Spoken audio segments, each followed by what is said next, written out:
Hello all of you, good morning. आज हम आपको क्रीचअप ऑफ सेकेंड लॉ पढ़ाने जा रहे हैं। क्रीचअप ऑफ सेकेंड लॉ जो है उसको हम वोल्टेज लॉ भी कहते हैं, उसे हम मेश लॉ भी कहते हैं, उसे हम लूप लॉ भी कहते हैं। तो पहले हम क्रीचअप ऑफ सेकेंड लॉ में पहले डायग्राम देखते हैं। देखो इस डायग्राम में यहाँ पे VH दिया हुआ है, ये बैटरी का प्लस है और ये बैटरी का माइनस है। अब ये बैटरी का प्लस और माइनस देखने के बाद या सेल का प्लस और माइनस देखने के बाद ही कंडीशन हम इसका क्या करते हैं, साइन कन्वेंशन देखते हैं। पहले देखो साइन कन्वेंशन। जैसे मैंने यहाँ से माइनस से स्टार्ट किया, A पॉइंट पे गया, तो मेरा ये बैटरी का अप्रोचिंग पॉइंट माइनस जो है वो R1 रजिस्टर के फर्स्ट पॉइंट को मिला, इसलिए R1 रजिस्टर का फर्स्ट पॉइंट हो गया माइनस। जब हम जाएंगे तो सेकेंड पॉइंट हमारा रहेगा प्लस। आप बोलेंगे कैसे आया, तो ये है बैटरी का प्लस, ठीक है। मेरे दो हैंड देखो, ये और ये। तो अगर इसका अप्रोचिंग इधर से जाके यहाँ आएगा तो ये आ जाएगा प्लस, ये हो गया हमारा माइनस, ये हो गया प्लस। फिर हम B पॉइंट से आगे निकलते हैं तो यहाँ पे आ जाता है ये माइनस, क्योंकि इधर से ये बैटरी का जो माइनस पॉइंट है, मेरे ये फिंगर के तरफ देखो, तो यहाँ से ये पॉइंट हमारा हो गया माइनस और यहाँ आ जाएगा प्लस, क्योंकि इधर से अप्रोचिंग कहाँ पहुँचा वहाँ पे, तो ये हो गया प्लस। फिर से देखो, यहाँ से जब हम निकलेंगे तो यहाँ आएंगे, ये आ जाएगा हमारा माइनस, और फिर इधर से जब देखेंगे ऐसा जाएंगे तो ये आ जाएगा हमारा प्लस। तो हम बैटरी के माइनस से स्टार्ट किए, इसलिए सभी अप्रोचिंग पॉइंट माइनस रहेगा। देखो यहाँ पे आ गया minus, plus, minus, plus, minus, plus, minus, plus, minus, plus, और ये बैटरी को कंप्लीट हुआ। उसी तरह से B और C में भी देखो, यहाँ पे जब लेंगे तो ये पॉइंट हमारा यहाँ पे आएगा, जब अप्रोचिंग आएगा तो माइनस, और ये जब यहाँ आएगा तो ये आ जाएगा प्लस। दूसरे पॉइंट में अगर कहा जाए कि जो इंटरिंग पॉइंट है बैटरी के निगेटिव से अगर निकल, तो इंटरिंग पॉइंट आ जाएगा माइनस, और जो वहाँ से लिविंग पॉइंट है वो आ जाएगा आपका प्लस, क्योंकि वो बैटरी के प्लस के साथ कनेक्ट होता है। तो इसे कहते हैं हम साइन कन्वेंशन। अब यहाँ पे देखो, हमने लूप का नाम दिया A B C, उसके बाद में C दिया यहाँ पे, तो उसके बाद D दिया है, एक लूप हो गया। उसी तरह से A B E F C D और बैक टू A, ऐसे हमारे लूप तैयार होंगे। अब इसमें कितने होंगे कि मिनिमम जो है वो आपको 3 लूप इसमें तैयार होना ही है। तो हम देखते बाद में लूप कैसे तैयार होता है। तो पहले साइन कन्वेंशन समझना था, उसको दिमाग में रखिए कि आप बैटरी के निगेटिव से निकले तो आपको बैक टू जाना है बैटरी के पॉजिटिव, और जितने भी इंटरिंग पॉइंट है वो सब रहेगा negative, negative, negative, negative, negative, negative, यानी करंट का इंटरिंग पॉइंट सब रहेगा निगेटिव, और जो वहाँ से लिविंग पॉइंट है वो रहेगा हमारा पॉजिटिव, क्योंकि हम बैक टू जाते पॉजिटिव ऑफ द बैटरी, इसलिए हमारा जितना भी लिविंग पॉइंट है वो सब रहेगा हमारा positive, positive, positive, positive, positive, positive, और इस तरह से सर्किट वो कंप्लीट होता है। लूप कैसे तैयार होता है वो हम आपको डेफिनेशन के बाद में हम समझाते हैं आपको। देखो डेफिनेशन क्या दिया, it is also known as voltage law, यानी क्रीचअप ऑफ सेकेंड लॉ को हम वोल्टेज लॉ कहते हैं। उसी तरह से ये जो डायग्राम है वो आपको जाली के जैसा दिखाई देता है, जाली के जैसा दिखाया जाता है, इसलिए उसको हम क्या कहते हैं, मेश लॉ। उसी तरह से एक लूप तैयार होता है तो इसे हम कहते हैं लूप लॉ। तो क्या क्या नाम आ गया इसका, कि हम उसको कहेंगे क्रीचअप ऑफ सेकेंड लॉ, उसी को कहेंगे हम वोल्टेज लॉ, उसी को कहेंगे हम मेश लॉ, उसी को कहेंगे हम लूप लॉ। अब क्या कहता है इसमें, Kirchhoff of second law state that, define कैसे करेंगे, Kirchhoff of second law state that algebraic sum of all branches voltage around any close circuit और मेश इज ऑलवेज 0। क्या बोला उन्होंने, Kirchhoff of second law state that, क्या कहना है, Kirchhoff of second law state that, क्या कहता है वो, algebraic sum of all branches, जितने भी ब्रांचेस है उसका जब अलजेब्रिक सम हम करेंगे तो voltage around any close circuit, किसी भी ब्रांच का जो वोल्टेज है उसका जो अराउंड आएगा क्लोज सर्किट में और मेश इज ऑलवेज जीरो, यानी must be equal to zero. In other words we can say that any close circuit that is the summation EMF plus summation IR equal to zero. अब summation EMF का मतलब हो गया voltage source और plus summation IR हो गया, ये IR voltage drop जो लेंगे हम वो मस्ट भी इक्वल टू क्या होता है, जीरो। तो इस प्रकार से हमारा यहाँ पे ये वर्क करता है। अब देखो मैंने दिया है साइन कन्वेंशन। अब साइन कन्वेंशन में हम क्या कहते हैं, देखो कि potential difference taken against the direction of conventional current is positive.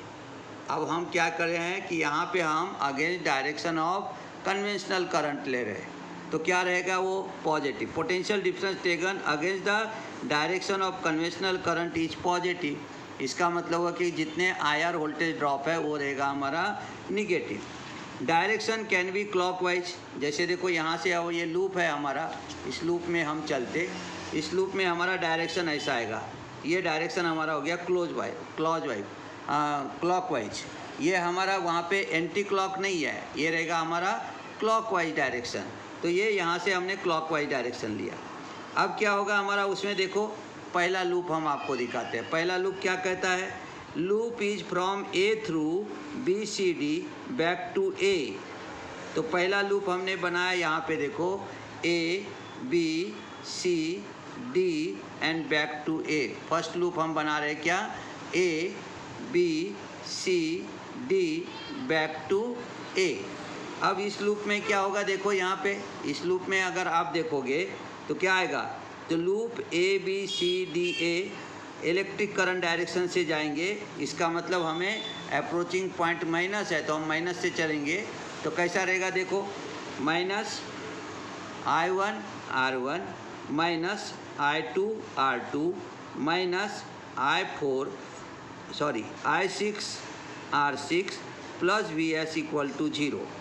अब ये कैसे आया, मैं यहाँ पे डायग्राम से आपको बता देता हूँ कैसे आया। यहाँ पे ये माइनस अप्रोचिंग पॉइंट है, इसलिए हो गया माइनस I1 R1, फिर यहाँ माइनस अप्रोचिंग पॉइंट तो ये हो गया हमारा माइनस I2 R2, और फिर यहाँ से हम आए ये पॉइंट पे आ रहे तो ये आ गया हमारा माइनस I6 R6, और ये आ जाएगा हमारा plus VS equal to zero.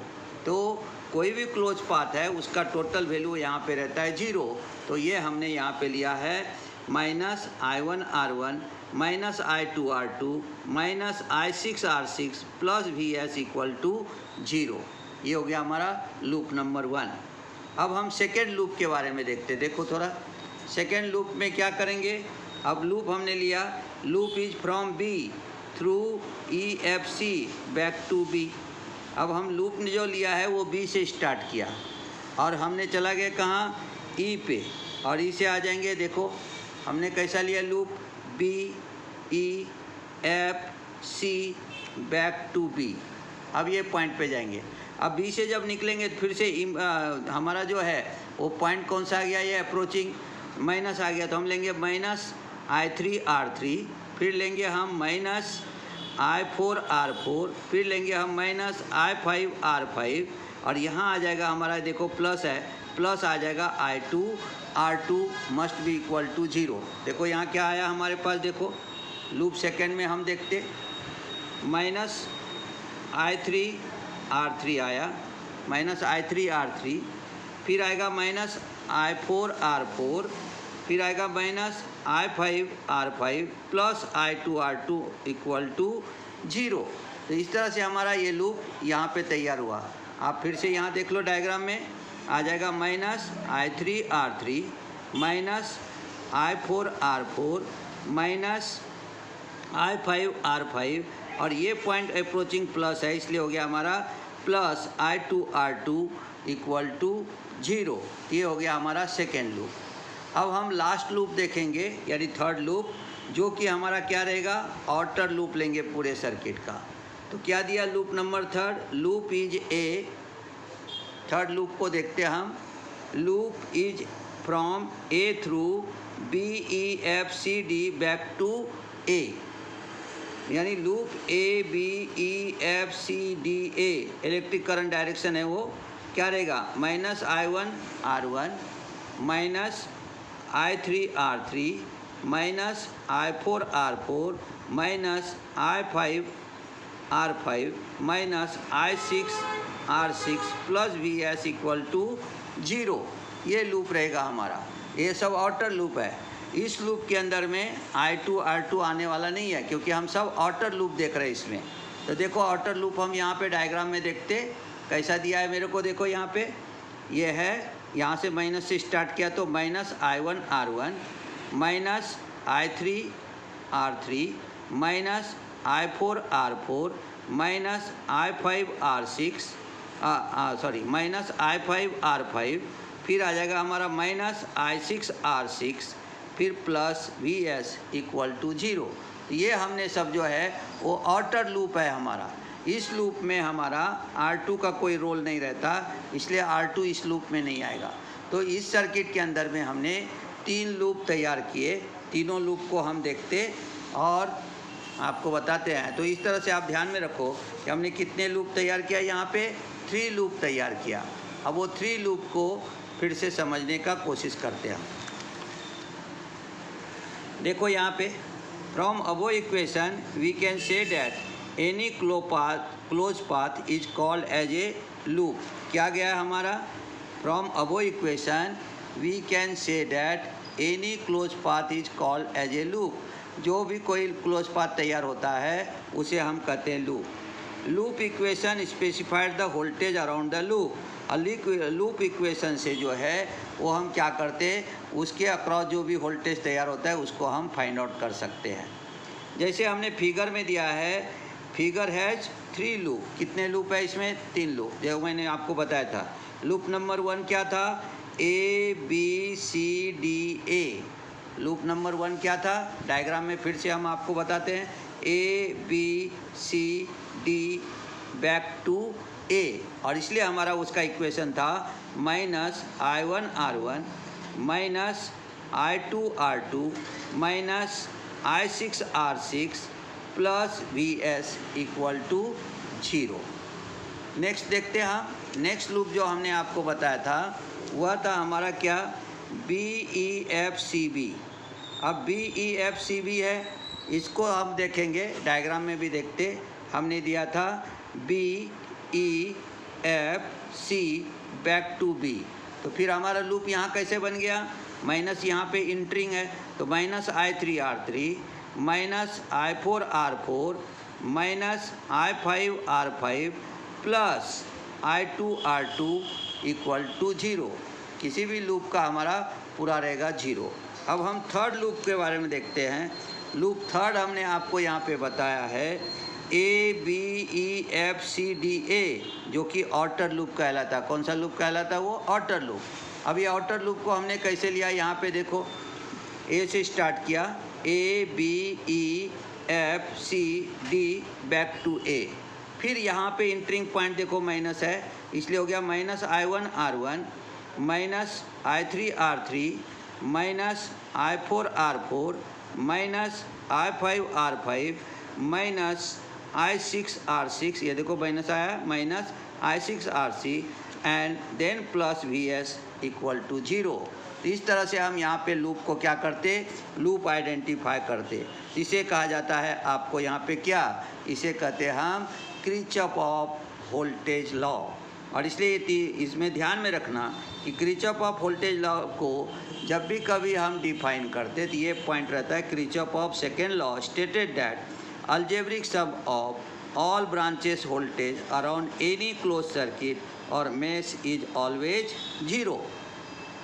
उसी को हम कहते हैं, in other words we can say that any closed circuit means summation EMF plus summation IR, summation EMF plus summation IR must be equal to 0। और साइन कन्वेंशन हमने आपको दिखाया है, आप इस वीडियो को देखिए समझिए। अगर आपको अच्छा लगे तो इसको लाइक कीजिए, शेयर कीजिए, साथ ही साथ सब्सक्राइब कीजिए। और अगर कोई कमेंट्स है तो भी आप हमें भेजिए। धन्यवाद।